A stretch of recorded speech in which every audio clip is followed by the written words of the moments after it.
Number 10. Punishment first. Innocent until proven guilty in a court of law, right? That's how it goes. How do you know I drank the milk? There's no milk on my face, how do you know? There'd probably be milk on my face. Not so much in ancient Egypt. While there is some evidence of jails existing, it is clear that they much preferred an immediate and swift justice. By that, I mean flogging, mutilation, removing limbs, that sort of thing. A lot of these punishments were overseen by a vizier. In today's terms, it's sort of like a governor or official who had the power to oversee things like punishment through. Or at least held the most power besides the pharaoh, which, hey, that's a lot of power. While it may be an effective system for keeping prisons empty, no one should lose fingers for sliding a couple double bubbles in their pocket. That's just my opinion. Number 9. Prisoners. While the promise of losing a limb the second you're caught taking a cookie from the cookie jar, boy I've been there, is a great deterrent, prison can also work sometimes.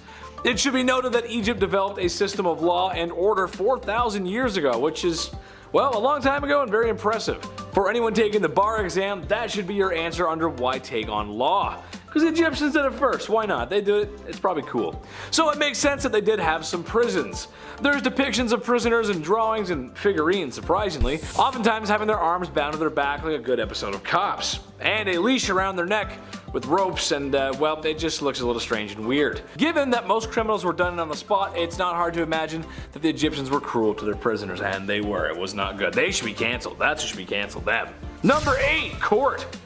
Believe it or not, they also had some sort of makeshift court as well. Who would have thought? No hammer and gavel, and certainly no Saul Goodman or Judge Judy, but hey, without those, I'd argue what the heck's the point of the American justice system in the first place, right? Ah, boy. But they were simple processes, to say the least. During the Middle Kingdom period, judges were appointed to decide on verdicts before, well, it was usually priests, so I prefer a judge doing that, honestly. Except in this court, no one is legally represented by anyone. Yeah, that's right. There's no lawyers, but there was a jury and there were witnesses. Unfortunately, they were often beaten until, well, they said the truth, or the desired truth. Number 7. Police. Bad boys, bad boys. What are you gonna do? Yes, that's right. Ancient Egypt may have had the first police force in history. Who would have thought? I actually didn't know that. I mean, sure, the vizier is great and all, but he can't possibly go around arresting everyone. He'd be at it all day. You can't do that. So it's only natural that you hire a bunch of dudes to do it for you. Can't get them all, but you can get some of them. While they did provide some limited support to communities and crime in towns, most of their arrests were made against those who were a little too greedy and thought grave robbing, well, the many sacred tombs around would make for an easy payday. It didn't. Number 6. Bloodhounds and Baboons. That's a weird title. This one is so weird, but okay, here we go. We've all seen the movies where there's a crook, a perp, or someone who's trying to outrun the law. Andy Dufresne was right. You gotta crawl through a lot if you want your freedom. I remember Andy Dufresne. Anyway, well, in these scenes there was a good chance that law enforcement has dogs with them. Oh yeah, see, I'm getting somewhere with this. There's also a good chance that those dogs were bloodhounds. Cute dogs actually, but the reason they bring them along is because they have a great nose. They can sniff a scent and follow it for miles, oftentimes leading to the crook. Smart dogs. What if I told you though that this sort of thing existed in ancient Egypt, except it wasn't dogs, it was baboons? Yeah, who would have thought? Yes, that's right, there's depictions of police with baboons assisting in the work with crooks and or criminals. It's all jokes until Diddy Kong shows up to arrest you. Now it's DK time, baby. Uh-oh. Number 5. Get to work. Also, speaking of movies, you know that classic scene where the prisoners are out on work duty? Everyone's in their like orange jumpsuits, they're cleaning up all the garbage? Okay, that, but ancient. A lot of criminals, thieves, and no good rotten folks were used for hard manual labor. Pretty classic. And you guessed it, building the pyramids. While the pyramids are often misconceived of being built by YouTube's least favorite S word, it was most likely built by a combination of people, mostly crafted skillsmen and builders, followed by crooks and those wishing to get out of the hot sun. The job was dangerous, hot, like I said, and oftentimes heavy lifting, too much for me.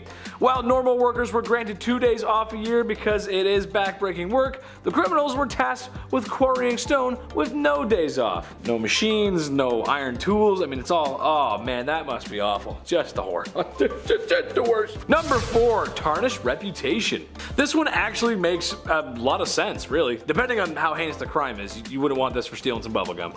So if you found yourself in hot trouble or the principal's office, which I was never in for being a bad boy, I was good every single time, I promise. No one believes me still, but I was.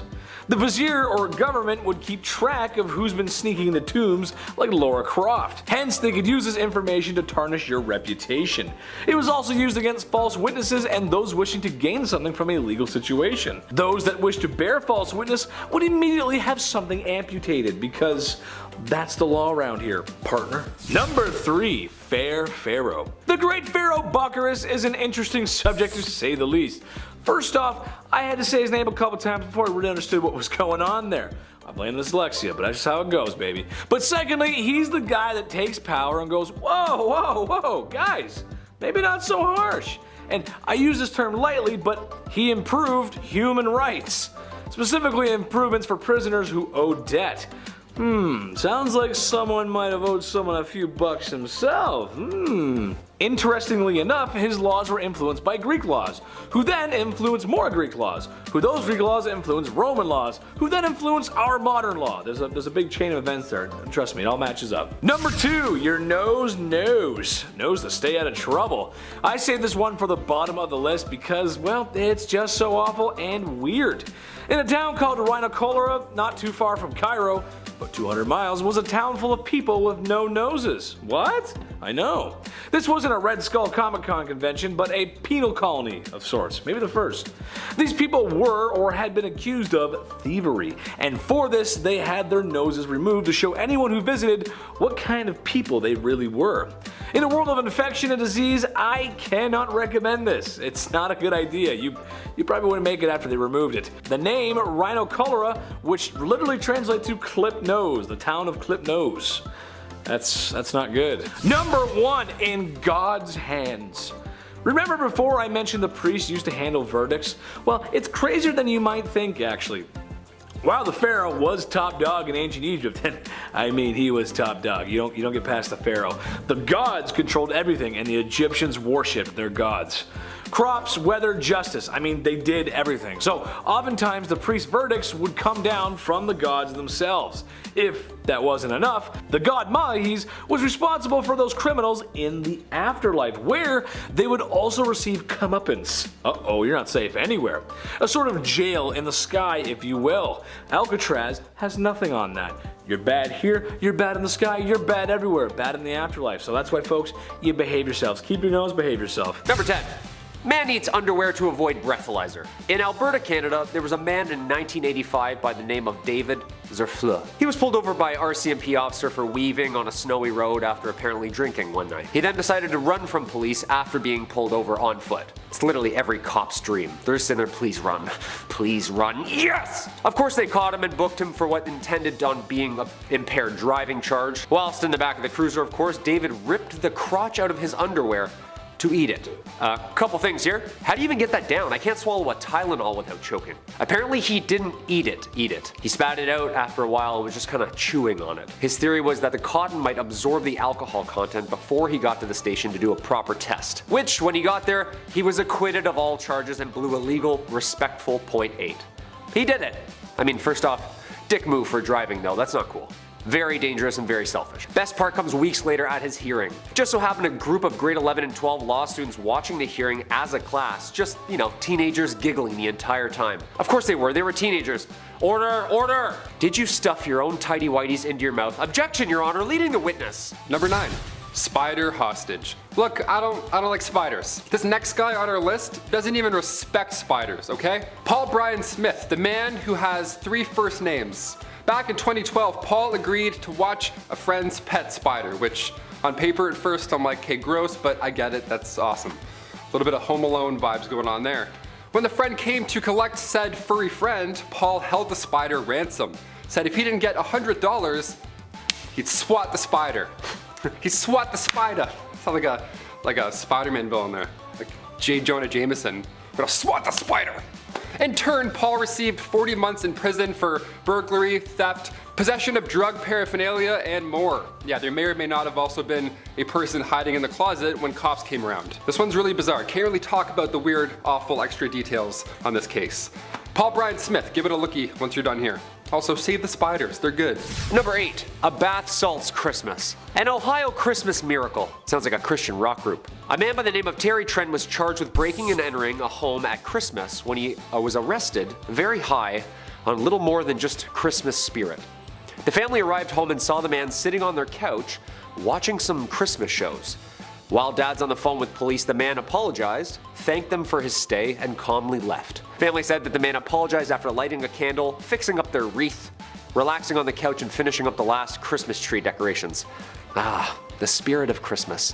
Guy's the opposite to the Grinch. Dude, this guy's the real Santa Claus. I hope you're all good. He's coming in to do his check-ins. Police arrived and said Terry didn't cause any problems, went in with them calmly and quietly. See, guy just needed some Christmas company. Wanted to catch Mr. Bean's Christmas special. Who wouldn't? That could have been really, really bad and turned out to be a zombie apocalypse Christmas dinner, but thankfully it did not.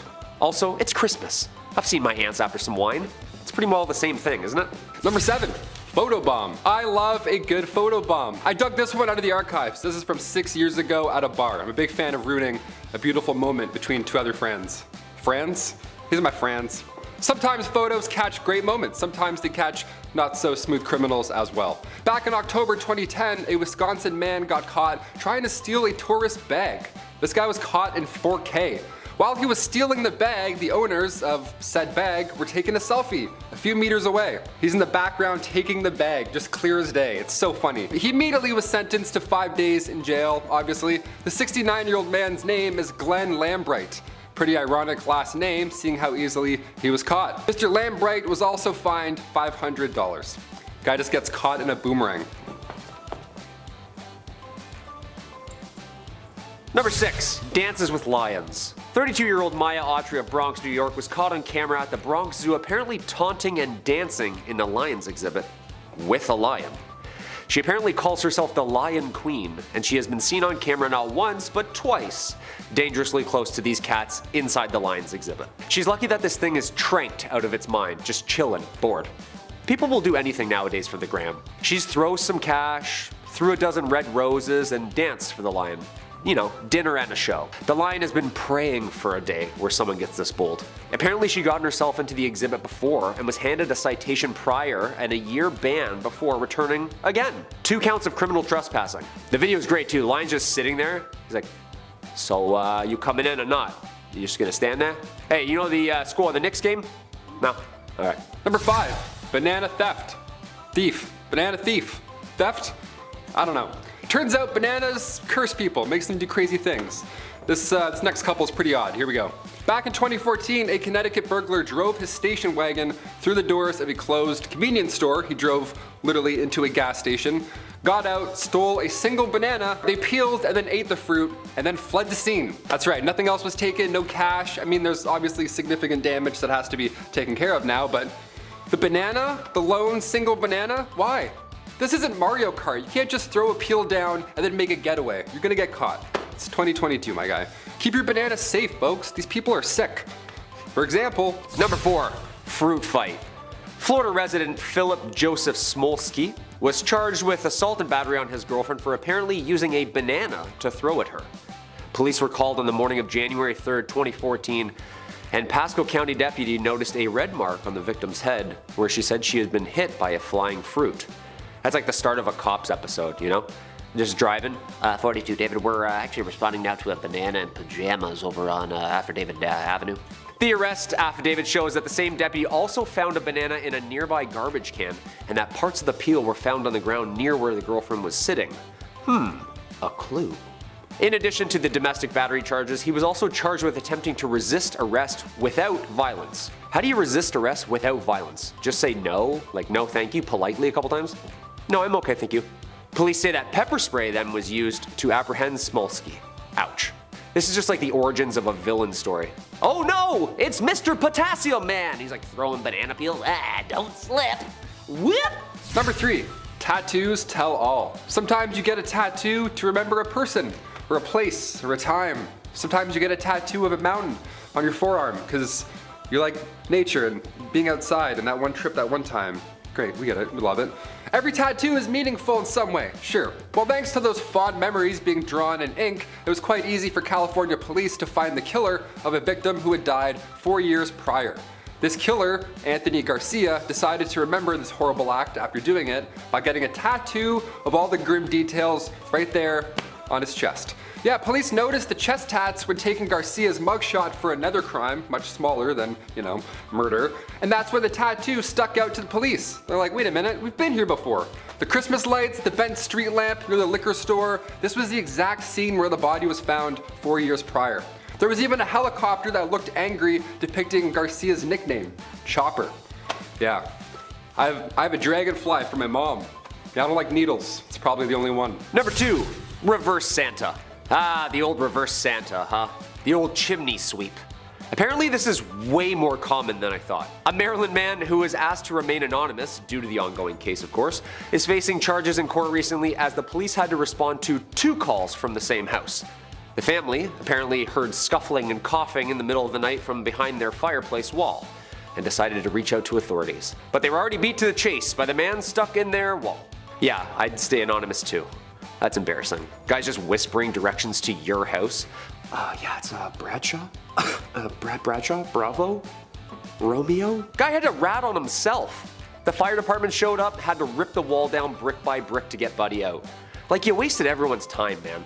The family's time, the first responders' time, your getaway driver's time. And these guys' mugshots, they're the best. They're always just covered in soot, like a bad Oliver production. I'd do anything! And finally, number 1, use current location. Gotta save the most bizarre for last, I guess. Kristen DaCosta from Massachusetts. She's clearly never seen the movie Disturbia. She's sleeping on it. She's sleeping on Shia LaBeouf. Kristen was court-ordered to wear an ankle bracelet as part of her probation, but she luckily didn't know that the bracelet could track your whereabouts. Yeah, what did she think it was doing this whole time? She's like, okay, thanks. That's random. And then just committed crimes? This is why you have to watch Disturbia. Stop sleeping on Shia. Kristen had no clue that it was tracking her while she committed 17 break-ins. Yeah, homes all over southern Massachusetts, Rhode Island, New Bedford, Fairhaven. I mean, where does she get the energy, Where does she find all that energy? So random. She didn't destroy anything at all. She just stole jewelry and then left. The police just watched her go spot to spot, tracking her down, just ping, ping, ping, awesome, there she is now, great. One owner didn't even realize they'd been robbed. That's how fast Kristen was, so, if only she didn't have that ankle monitor on the entire time, she would've maybe got away with one of the 17 that she tried. I can't hop one fence, let alone 17, that's insane. I'm kind of impressed. Don't do crimes, but that's a little impressive.